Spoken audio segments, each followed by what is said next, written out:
तीसरे अध्याय में 64 प्रकार की कलाओं का वर्णन मिलता है।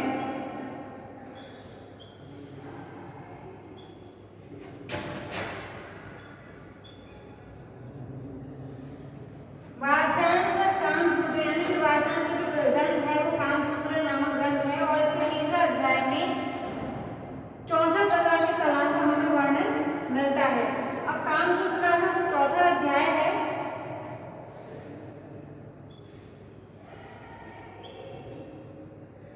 कामसूत्र के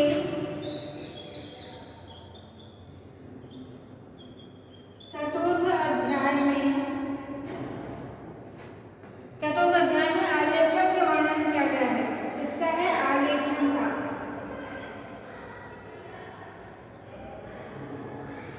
आलेखन का वर्णन किया गया है।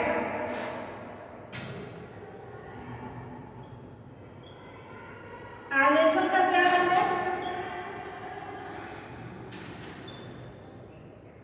आलेखन अर्थात आलेख प्लस आलेखन प्लस लेख। आलेखन का यहाँ पर अर्थ है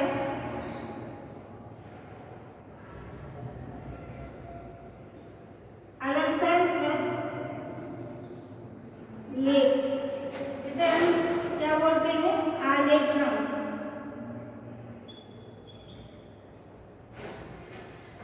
तो हमने अभी क्या देखा कि यहाँ पर 6 हमारे अभी हैं भेद, प्रमाण, भाव, लावण्य, वर्णन, सादृश्य और परिणाम। अब बात आती कि ये जो षडंग है वो कहाँ से लिए गए हैं। तो ये जो हमारे षडंग है वात्स्यायन के द्वारा, एक बहुत प्रसिद्ध साहित्य के कवि हैं वात्स्यायन, जिनके द्वारा कामसूत्र ग्रंथ की रचना की गई है। और कामसूत्र के तीसरे अध्याय में 64 प्रकार की कलाओं का वर्णन किया गया है और चौथे अध्याय में, तीसरे में 64 कलाएं हैं और चौथे अध्याय में आलेखन का वर्णन है। आलेखन अर्थात अलंकरण प्लस आलेख अर्थात आलेख, जिसे हम संस्कृत में आलेखन कहते हैं। और ये जो आलेखन है ये सारा वर्णन इसमें चित्रकला पर आधारित है। ठीक है, सारा वर्णन किस पर आधारित है? चित्रकला पर आधारित है।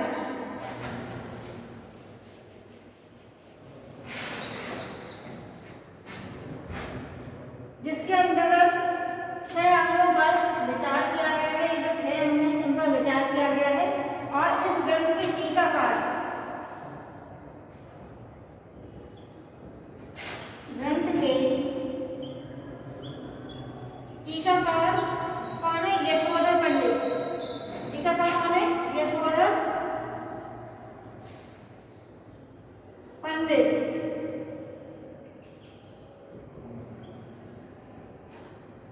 इस ग्रंथ के टीकाकार है यशोधर पंडित। यशोधर पंडित किसके दरबार के थे? राजा जयसिंह के दरबार के। अब यशोधर पंडित ने जो टीका लिखी है वो क्या है? जय मंगला।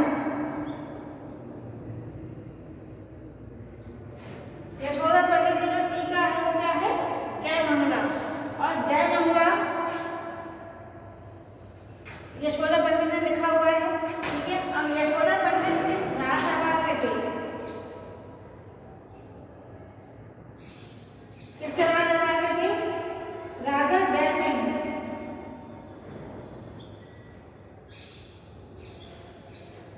यशोधर पंडित ने टीका लिखी। टीका का नाम जय मंगला है। और यशोधर पंडित किस राजदरबार के हैं? राजा जयसिंह के राजदरबार के हैं। जयसिंह प्रथम।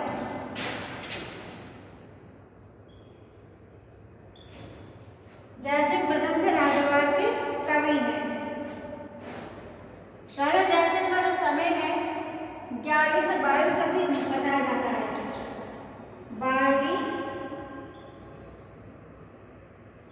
शताब्दी बताया जाता है। ठीक है, अब जयपुर और भारतीय चित्रकला का प्राचीन केंद्र रहा है। अब जयसिंह ने ही क्या किया है? जयपुर की स्थापना की है। ठीक है, जयसिंह ने ही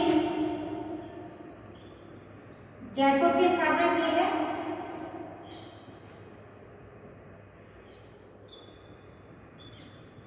जयसिंह प्रथम ने जयपुर की स्थापना की और ये किसके समय में है?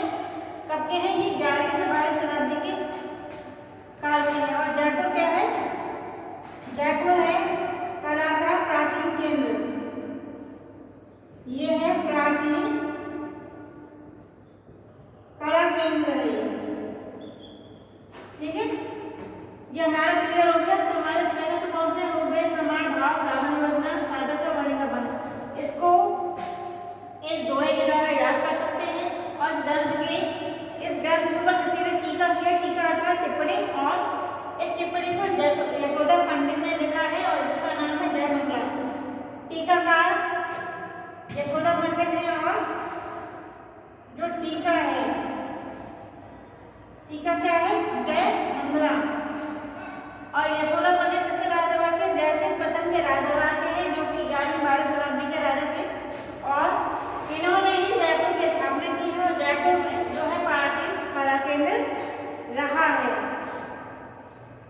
आदि का ही लिखा गया ग्रंथ है और जिसमें यशोधरा पंडित भी इसी काल के हैं जिन्होंने ये ग्रंथ लिखा है।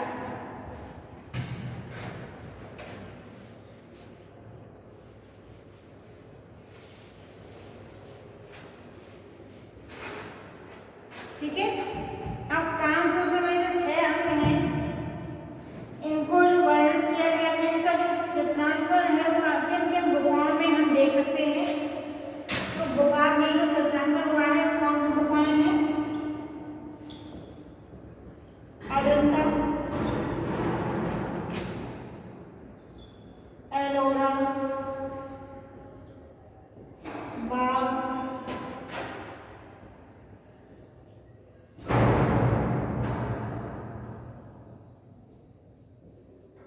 शीतल मासन, अजंता, एलोरा, बाग, शीतल मासन आदि गुफाओं में इनका वर्णन यानी कि चित्रांकन देखा गया है। अब हम सबसे पहले बात करते हैं रूपभेद की।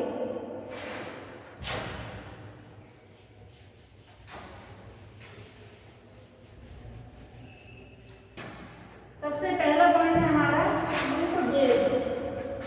रूपभेद जैसे कि नाम से यहाँ स्पष्ट हो रहा है कि रूप प्लस भेद। ठीक है, ये क्या है? रूप प्लस भेद अर्थात रूप अर्थात आकृति प्लस अंतर। भेद का अर्थ क्या हो गया? अंतर। तो यहाँ पर स्पष्ट हो जाता है कि आकृति में अंतर।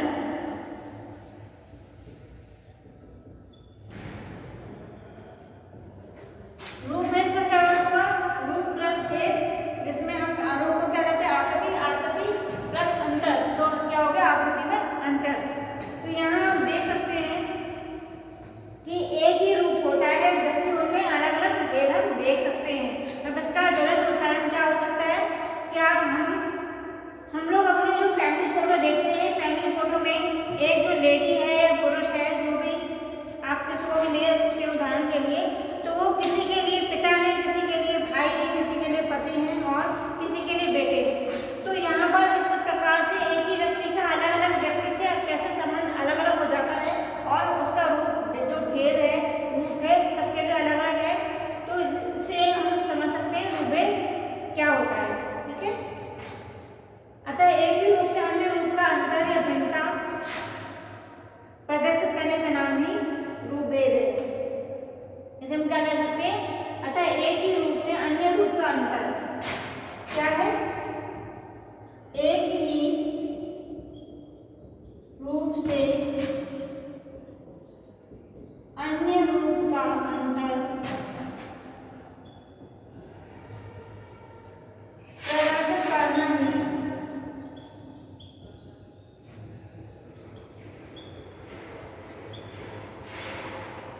रूपभेद कहलाता है। ठीक है, एक ही रूप का हम अंतर प्रदर्शित कर रहे हैं तो क्या कहलाएगा? वो रूपभेद कहलाएगा।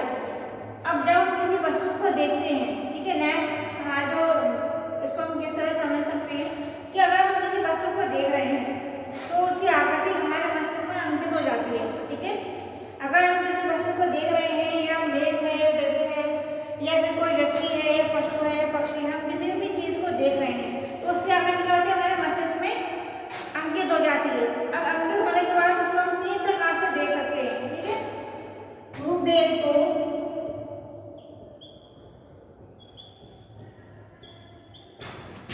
तीन प्रकार से देख सकते हैं।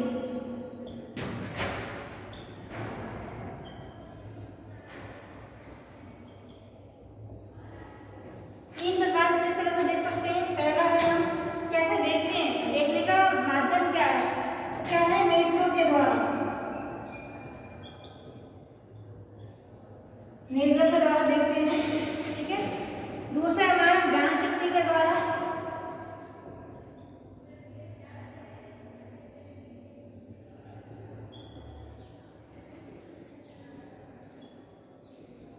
ज्ञान शक्ति अर्थात स्पर्श के द्वारा, हम किसी भी वस्तु को स्पर्श करके देख सकते हैं, अनुभव करते हैं स्पर्श के द्वारा।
कैसे देख सकते हैं, एक से दूसरे की तुलना करके भी, है ना,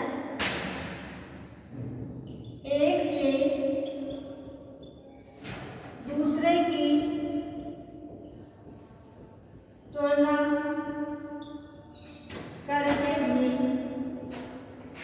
करके भी हम रूप भेद की पहचान कर सकते हैं।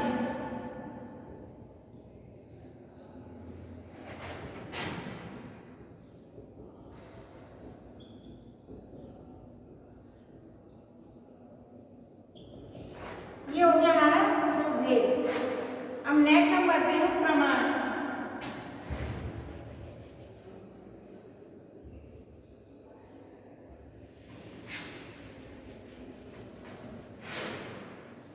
नेक्स्ट पॉइंट हमारा प्रमाण।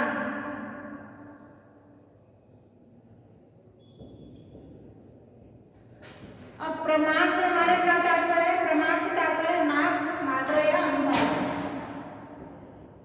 नाप, मात्रा या अनुपात, ठीक है। प्रमाण अर्थात हम किसी भी वस्तु को नाप कर या तौल कर या अनुपात के हिसाब से काम करते हैं। अब प्रमाण वह नियम है जिसके द्वारा, देख लेते हैं प्रमाण क्या है। प्रमाण वह नियम है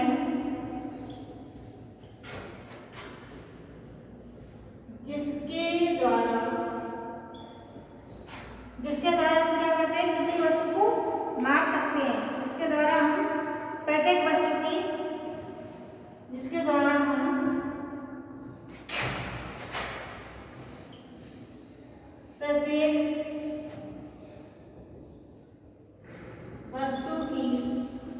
प्रत्येक वस्तु की यथार्थता यानी कि वास्तविकता,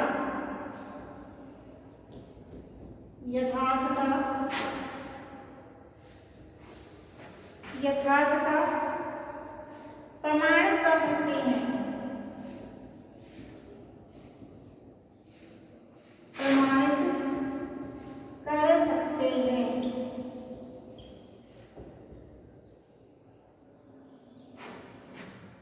जो हमारा प्रमाण, प्रमाण अर्थात नाप, मात्रा, अनुपात। अब प्रमाण वह नियम है जिसके द्वारा हम प्रत्येक वस्तु की यथार्थता प्रमाणित कर सकते हैं, अर्थात वो कितनी लंबी है, चौड़ी है, मोटी है, पतली है, कितनी भार की है, कितने अनुपात की है, ये सारे चीजें हम स्पष्ट कर सकते हैं। यह चित्र का वह अंग है,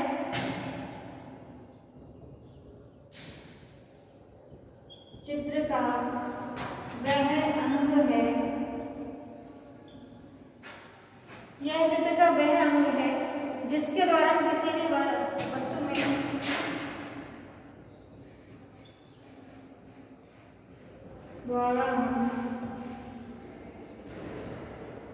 किसी भी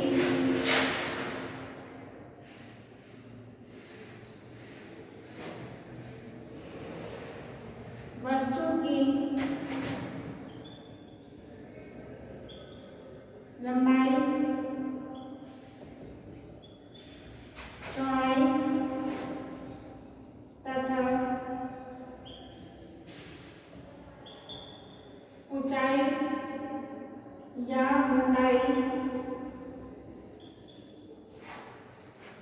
लंबाई, चौड़ाई, ऊंचाई या मोटाई आदि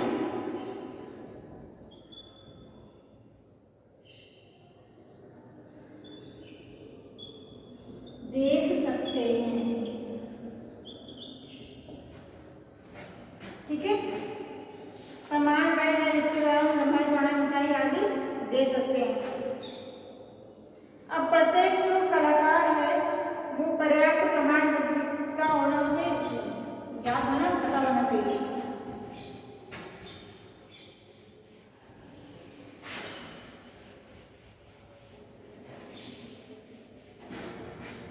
प्रमाण में हम देखते हैं कि जो प्रत्येक कलाकार है, अतः प्रत्येक कलाकार को पर्याप्त प्रमाण शक्ति का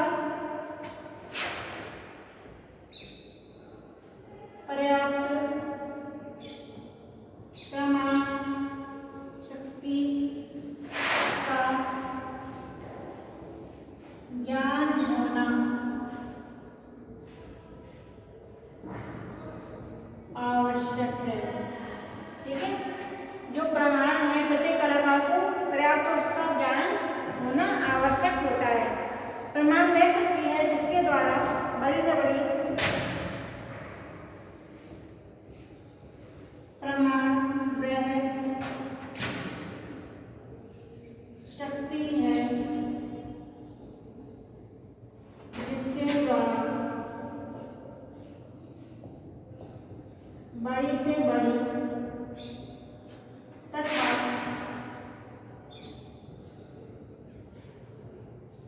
छोटी से छोटी बड़ी से बड़ी और छोटी से छोटी वस्तु को भी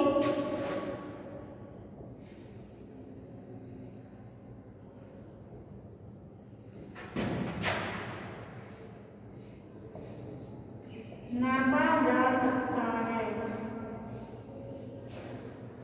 बड़ी से बड़ी वस्तु को नाप सकते हैं और छोटी से छोटी वस्तु को भी हम नाप सकते हैं। प्रमाण के माध्यम से रंगों में भी भेद किया जा सकता है। प्रमाण के माध्यम से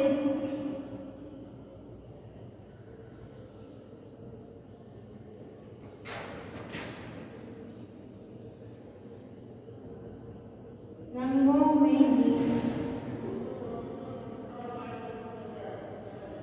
भेद किया जा सकता है।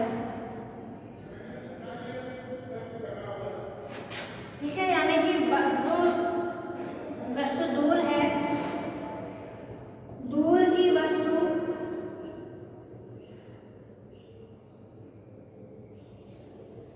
हल्की तथा पास की वस्तु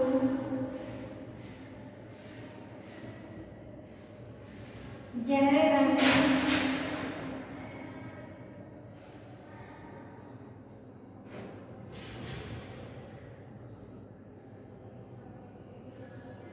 दिखती है।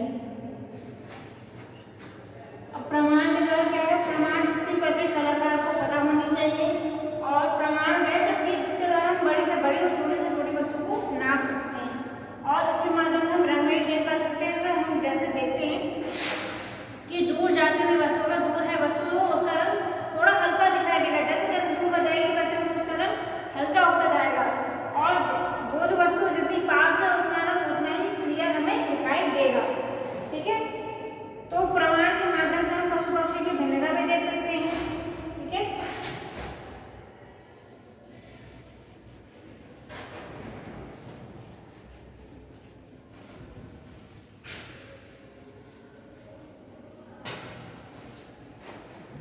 प्रमाण के माध्यम से हम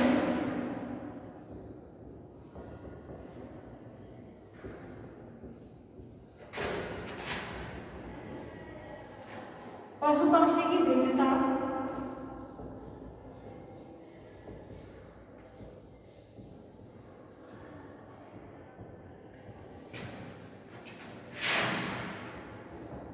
वस्तु में भिन्नता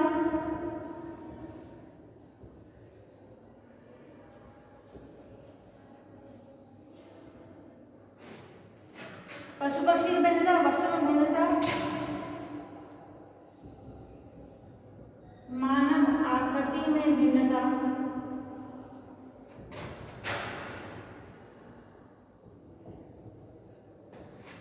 आदि स्पष्ट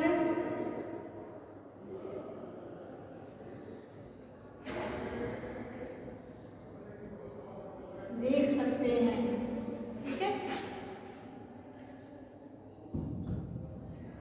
देवताओं में भी हम अंतर कर सकते हैं मानव इसकी प्रमाण के द्वारा। अब हम ये देखते हैं कि जो प्रमाण है वो किस प्रकार से दिया गया है शास्त्रों में।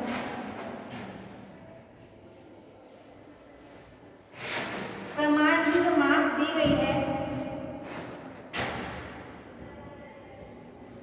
अब मानव में कैसे, जैसे प्राणियों में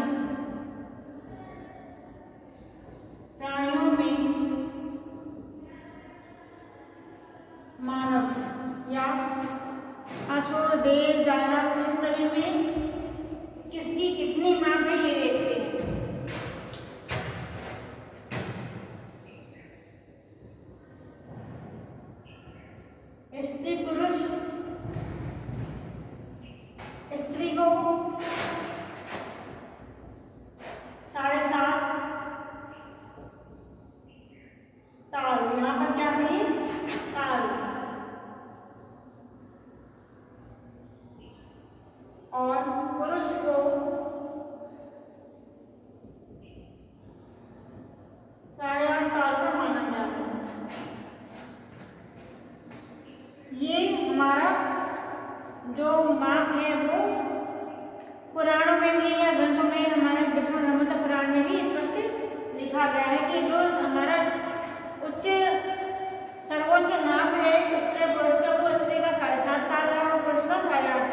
मानव, असुर, वामन, बालक, देवता, इन सभी को किसने ताल में माना गया है। ताल स्पष्ट कर देते हैं, ताल क्या है। ताल अर्थात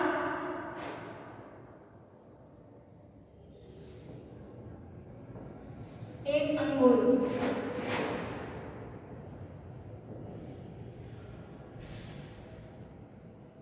ताल अर्थात एक अंगुल। अंगुल अर्थात हम अपने हाथ को लेकर नापते हैं। अगर प्रत्येक व्यक्ति का हाथ है, चाहे छोटा हो या बड़ा, जिसका शरीर है उसी के हाथ की हथेली से हम माप कर चलते हैं कि वो क्या कहलाता है, एक तार कहलाता है।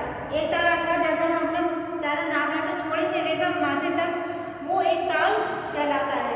और इसे हम क्या कहते हैं, तार को अंगुल बोलते हैं। तो आपने देखा होगा जो बड़े बुजुर्ग होते हैं वो अंगुल से नापते हैं कि इतने अंगुल हो गए, तो वो हमारा क्या कहलाता है, ताल कहलाता है। पुरुष का है 8.5 तार का, स्त्री 7.5 तार की। मानव हम चाहे स्त्री देखें या पुरुष, तो यहाँ पर 7.5 या 8.5 ताल। असुर 16 ताल, वामन, बालक 5 ताल, वामन 12 ताल और किशोर